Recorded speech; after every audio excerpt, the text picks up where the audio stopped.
दोस्त, आज की कहानी है दो विद्वानों की। तो चलिए जल्दी से कहानी को शुरू करते हैं। एक समय की बात है, एक गांव में एक गुरु रहते थे जिन्हें खबर हो गई कि एक अन्य नगर में एक और विद्वान आए हुए हैं।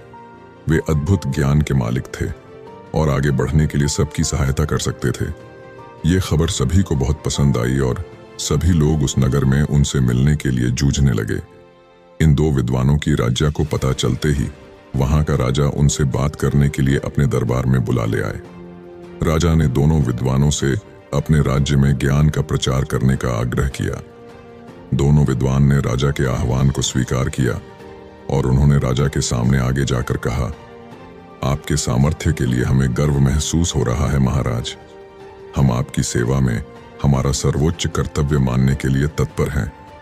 राजा ने खुशी से भरे होठों से कहा, तुम्हारे सामान्य भाषा में जनता को समझाओ। पहले विद्वान मुस्कुराते हुए बोले, अच्छा महाराज, हम आपके राज्य के राजा और प्रजा के बीच बातचीत को सुगम बना सकते हैं।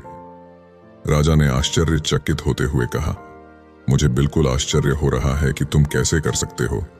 ये तो मेरे लिए। दूसरे विद्वान ने मुस्कुराते हुए कहा, महाराज, हम आपके राज्य के लोगों को सामग्री के बिना खाने का ज्ञान दे सकते हैं। राजा ने बहुत ही आश्चर्यचकितता से कहा, मैं ये सचमुच मानने में सक्षम नहीं हूं। कृपया मुझे बताओ, तुम इस बात को कैसे संभव कर सकते हो।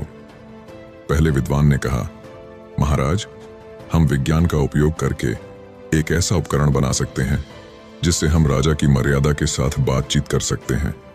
यह उपकरण हमारे बहुत सारे प्रयोगों को सुलभ बना सकता है और आपके ग्रामीणों के बीच सामर्थ्य का निर्माण कर सकता है। दूसरे विद्वान ने कहा, महाराज, हम खाना खाने की जरूरत के बिना एक ऐसा प्रयोग बना सकते हैं जिससे खाने की जगह नहीं होती है। यह उपकरण आपके लोगों के लिए आरामदायक और स्वास्थ्यप्रद होगा।